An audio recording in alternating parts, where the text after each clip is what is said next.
టాలీవుడ్లో ఒకప్పుడు మంచి కామెడీ హీరోగా ప్రేక్షకులను అలరించి నరేష్ క్యారెక్టర్ ఆర్టిస్టుగా మారారు. పాత్ర ఏదైనా పరకాయ ప్రవేశం చేసే నరేష్ ఆ పాత్రను బాగా రక్తి కట్టిస్తుంటారు.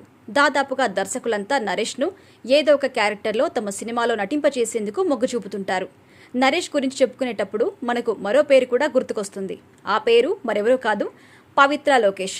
దక్షిణ భారతదేశంలో కరోనా తర్వాత అత్యంత ప్రజాదరణ పొందిన పదం ఏదైనా ఉందా అంటే అది నరేష్ పవిత్ర లోకేష్ జంట అని కూడా చెప్పొచ్చు. వీరి ప్రేమ వ్యవహారం 2 తెలుగు రాష్ట్రాలతో పాటు కర్ణాటకలో కూడా సంచలనం సృష్టించింది. అటువంటి నరేష్ ప్రస్తుతానికి ఒక ఇంటివారయ్యారు. చిలుకూరి బాలాజీ ఆలయానికి సమీపంలో ఆయనకు ఒక వ్యవసాయ క్షేత్రం ఉంది. ఇటీవల అందులో అత్యాధునిక హంగులతో కొత్త ఇంటిని నిర్మించి గృహప్రవేశం చేశారు. గృహప్రవేశానికి ఆహ్వానం అందుకున్న మురళీమోహన్, గోపీచంద్, అశోక్ కుమార్ పలువురు వచ్చి వెళ్లారు. ఈ ఇంటికి నరేష్ విజయకృష్ణ మందిరం అనే పేరు కూడా పెట్టారు. ఇందిరాదేవి స్ఫూర్తివనం ఏర్పాటు చేసి అక్కడే కృష్ణ, విజయ నిర్మల విగ్రహాలు కూడా అదే రోజు ప్రారంభించారు.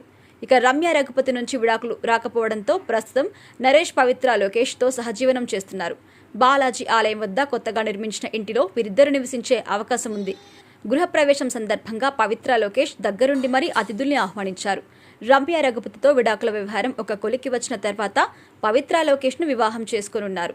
తమ బంధం గురించి కృష్ణకు ముందే చెప్పామని, అలాగే మహేష్ బాబుకు కూడా తెలుసు అని, తమ బంధానికి వారంతా అంగీకరించారని నరేష్ ఒక సందర్భంలో కూడా తెలిపారు.